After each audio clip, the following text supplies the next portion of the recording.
Hello students, we are right now on organizing chapter. और organizing chapter में मैंने organising के कॉन्सेप्ट को आपको अच्छी तरीके से बता दिया था और मैंने आपको उसकी प्रोसेस अच्छी तरीके से बता दी थी। ओनली 4 स्टेप से मैंने बोला भी था कि आपको अच्छे से याद हो जाएगी जल्दी वो, ठीक है। तो लेकिन अब हमने क्या करना है कि उसकी इंपॉर्टेंस को समझना है। तो इम्पॉर्टेंस किसी भी कॉन्सेप्ट की बहुत ज़्यादा ज़रूरी होती है समझनी, बट उससे भी ज़्यादा ज़रूरी है पहले इस केस को देखना, ठीक है। केस जो है वो एक स्टूडेंट का है, रोनित का। वो एक नियर बाय रूरल एरिया को विजिट करता है किसी रीज़न से, एंड फाइनली ही फाइंड्स कि वहाँ पर काफ़ी अनहाइजीनिक एटमॉस्फेयर है जो उसको पसंद नहीं आता। तो क्योंकि उसको लगता है कि लोगों की हेल्थ के लिए भी नुकसानदायक है। तो being a good student, being a good citizen, वो क्या सोचता है कि इस एरिया को क्लीन करवाया जाए कैसे भी करके। तो वो इसके लिए अपने फ्रेंड्स यानी कि तरुण, आकाश और जयंत को कॉल करता है कि ऐसे ऐसे ये एरिया है, यहाँ पे जो है बिल्कुल एटमॉस्फेयर ठीक नहीं है and we have to clean it, कुछ भी करके हमें इसे ठीक करवाना है। तो वो सब उस अच्छे काम के लिए सामने आते हैं। देन दे प्लान कि क्या क्या किया जाना चाहिए, क्या क्या ऑप्शन हमारे पास हो सकती हैं उसको क्लीन करने के लिए। क्या हम लोकल गवर्निंग बॉडी की हेल्प लें या वहाँ के जो उनकी एज के बच्चे हैं उनकी हेल्प लें, वो क्या क्या सारी चीज़ें लिस्ट आउट करते हैं। Then finally they come to a plan बना लेते हैं। फिर उसके बाद दे एक्चुअली आइडेंटिफाई कि किन किन चीज़ों की रिसोर्सेज की उन्हें ज़रूरत पड़ने वाली है, जैसे कि ब्रूम्स हैं और जो डस्टबिन हैं या जो भी मटेरियल रिक्वायर्ड है उनकी उन्होंने लिस्ट बनाई। उसके बाद उन्होंने डिसाइड कर लिया कि you will look this part and you will look that part, और क्या क्या क्या उनके रिलेशनशिप्स होंगे इस काम को करते हुए, कौन किस चीज़ को देखेगा, अच्छी तरीके की चीज़ उन्होंने क्लियरली मैंशन कर दी। Now you all have to tell कि रोनित ने जो एक बहुत अच्छा इनिशिएटिव लिया, लेकिन इस पूरे के पूरे केस के अंदर which two functions of management you have guessed? कौन कौन से 2 मैनेजमेंट के फंक्शन आप लोगों ने आइडेंटिफाई किए? यू थिंक इट, इस वीडियो के एंड में I will give you the answer. Okay, now let's move forward. Organizing की हमने इंपॉर्टेंस सीखनी है। ऑर्गेनाइजिंग बेसिकली था क्या कि एक्टिविटीज़ को आइडेंटिफाई कर लिया, ग्रुपिंग कर ली, उनकी अलग अलग डिपार्टमेंट्स बना दिए हम लोगों ने।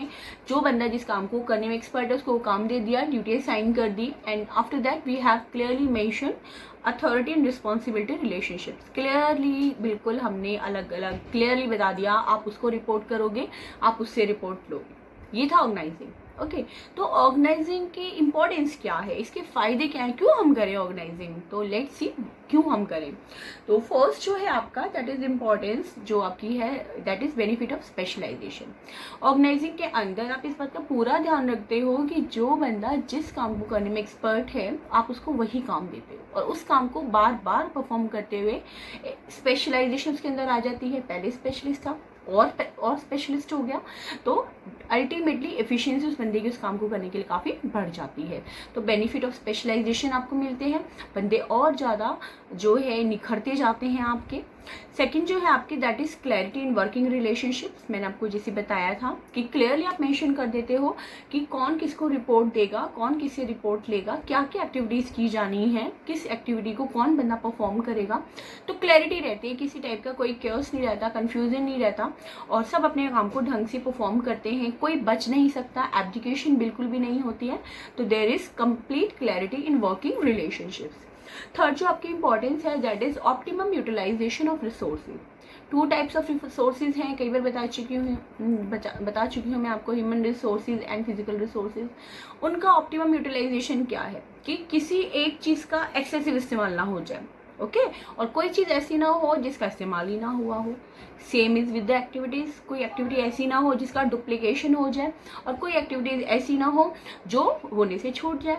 ऑर्गेनाइजिंग के अंदर आप हर एक एक्टिविटी को सुटेबल डिपार्टमेंट में रखते हो और उसके लिए बंदा असाइन करते हो, तो कोई काम छूटता नहीं है, कोई डुप्लीकेशन नहीं होता, तो ऑप्टिमम यूटिलाइजेशन ऑफ रिसोर्सेज अपने आप हो जाता है क्योंकि वेस्टेज नहीं होती। फोर्थ जो आपका इंपॉर्टेंस है that is adaptation to change. देखो एडेप्टेशन टू चेंज है क्या बेसिकली, एडेप्टेशन का मतलब है कि अपनाना, चेंज मतलब कि परिवर्तन। आपके आसपास बिजनेस एनवायरनमेंट चेंजिंग, आप जानते हो कोई चेंज आया, टेक्नोलॉजी चेंज हो गई, आप उसको अप्लाई कर रहे हो, अडॉप्ट कर रहे हो, लेकिन आपके वर्कर्स उसको नहीं अच्छे से एक्सेप्ट कर पा रहे हैं, एक्सेप्ट जो भी आपका रीज़न है। तो जो भी आपके चेंजेस आ रहे हैं उनको ऑर्गेनाइजिंग प्रोसेस जो है स्मूथली उनमें मिलने में आपको काफ़ी हेल्प करती है। उसी के अकॉर्डिंग आप अपने ऑर्गेनाइजिंग में चेंज ले आते, अपने स्ट्रक्चर्स के अंदर चेंज लेकर आ जाते हो, और एक्टिविटीज़ अगर और ज़्यादा बढ़ाने की ज़रूरत है तो आप बढ़ा देते हो ऑर्गेनाइजिंग के थ्रू, और अगर कोई एक्टिविटी ऐसी इनको रिड्यूस करना है तो आप इजीली रिड्यूस कर सकते हो। मान लिया कोई डिपार्टमेंट आपका वर्क नहीं कर रहा ढंग से, लॉस में जा रहा है, तो आप उसको खत्म कर दोगे। ऑर्गेनाइजिंग के अंदर क्या करते हो, डिपार्टमेंट्स बनाते हो तो डिपार्टमेंट्स आप खत्म भी तो कर सकते हो। तो that is all because of organizing कि you can easily adopt the changes. Okay, next आपकी इंपॉर्टेंस है that is effective administration. Effective administration कैसे होता है, मैं मान लिया कोई एडमिनिस्ट्रेटर हूँ, तो how would I administrate the people who are working under me. मुझे पता होना चाहिए ना कि किस बंदे का क्या काम है, तभी तो मैं उससे उस काम के बारे में पूछूंगी, या उस बंदे को किससे रिपोर्ट लेनी है तभी तो मैं पूछूंगी कि आपने उस बंदे से रिपोर्ट लिया नहीं ली। ठीक है, तो क्लैरिटी ऑफ रिलेशनशिप होने की वजह से इफेक्टिव एडमिनिस्ट्रेशन होता है, क्योंकि सीनियर को पता है कि मुझे किससे क्या काम लेना है, कौन बंदा किस काम के लिए अपॉइंट किया गया है, तो मैं उससे जवाब मांग सकता हूँ। ठीक है, तो इसकी वजह, और हाँ एक चीज़ और आती है इसके अंदर कि डेलीगेशन का कॉन्सेप्ट आप आगे पढ़ोगे इस चैप्टर में, तो डेलीगेशन के अंदर आता है कि जब आपके ऊपर काम बढ़ जाता है, आप ओवरबर्डन फील कर रहे होते हो, तो आप अपने काम को अपने जूनियर के साथ में, सबॉर्डिनेट के साथ में शेयर कर सकते हो, जिससे आपकी इफेक्टिवनेस बढ़ जाती है और आप अच्छे तरीके से काम कर पाते हो। ठीक है, तो इसकी वजह से आपका एडमिनिस्ट्रेशन कैसा हो जाता है, इफेक्टिव। जब आपके पास अब ज़्यादा टाइम है मेन कामों के लिए तो आप उन पर ध्यान दोगे, जो कम इंपॉर्टेंस के काम है वो आपका जूनियर कर रहा है, आपका एडमिनिस्ट्रेशन कैसा हुआ, इफेक्टिव हुआ कि नहीं हुआ। ओके, नेक्स्ट जो आपकी इंपॉर्टेंस है that is development of human resources. तो डेवलपमेंट ऑफ ह्यूमन रिसोर्सेज के अंदर हमने ये देखना होता है कि जो हमारे ह्यूमन रिसोर्सेज हैं उनका डेवलपमेंट कैसे हो रहा है। देखिए, फर्स्ट तो है कि स्पेशलाइजेशन की वजह से they are doing that work again and again, जिसकी वजह से they are being more specialized than earlier. ठीक है, ये तो आपका क्लियर पॉइंट है, कई बार आप कर चुके हो।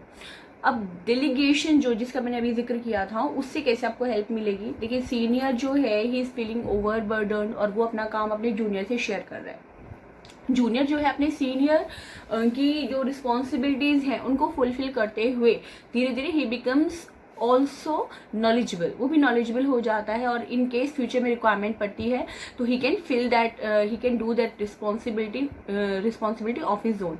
वो उस रिस्पॉन्सिबिलिटी को खुद ही पूरा कर देगा। मान लिया कोई सिचुएशन वैकेंट हो जाती है मैनेजर की, तो उसका जो इमीडिएट जूनियर है वो उस रिस्पॉन्सिबिलिटी को फुलफिल कर सकता है, क्योंकि उस सीनियर के अंडर में काम करते हुए उसने ये काम पहले भी कर रखा है। तो ह्यूमन रिसोर्सेज का डेवलपमेंट हुआ। लास्ट जो आपका इंपॉर्टेंस है that is growth in size. Growth in size मतलब कि आपकी बिजनेस एक्टिविटीज़ बढ़ रही हैं, आपके फंक्शनल एरिया बढ़ रहा है, आपके जो प्रोडक्ट लाइन है वो बढ़ रही है, तो उसमें ऑर्गेनाइजिंग आपकी काफ़ी हेल्प करता है। You can add on more activities in your organizational structure and you can add more product line. मान लिया जैसे आप खाली पहले शैम्पूज बना रहे थे, फिर आपने सोप बनाने स्टार्ट कर दिए, ठीक है, और उसके बाद फिर आप लोग क्या कर रहे हो कि नई नई प्रोडक्ट लाइन और ऐड कर रहे हो। अब आपने हैंड वॉश और सैनिटाइजर्स भी इस्तेमाल करने शुरू कर दिए, तो ऐसे आप नई प्रोडक्ट लाइन ऐड करके अपनी ग्रोथ को और आगे इंक्रीज कर सकते हो। Now let me give you the answer of that case जो रोनित से रिलेटेड था, और उसका आंसर क्या था। तो आप लोगों ने गेस किया होगा, तो आप लोग बस चेक करना सही है कि नहीं आंसर आपका। तो रोनित ने जो फंक्शन परफॉर्म किए थे, they were 2 functions, planning and organizing. Planning के थ्रू उसने ये देखा था कि क्या क्या किया जाना है, क्या क्या ऑप्शंस अवेलेबल हैं, पूरा प्लान उसने करके रखा था पहले।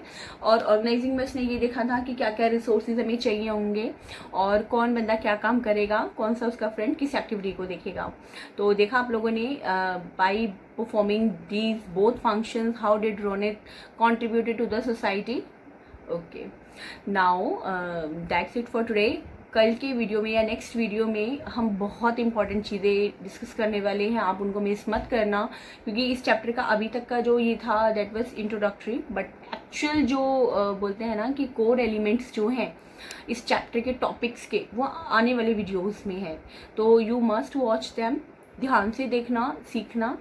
Okay, now I just pray you all be safe and healthy and do obey your parents। जैसे मैं हमेशा कहती हूँ, बहुत अच्छा लगता है जब बच्चे पेरेंट्स की बात मानते हैं, तो पेरेंट्स की और टीचर्स की भी बात मानिए। Continue your study. Thank you so much.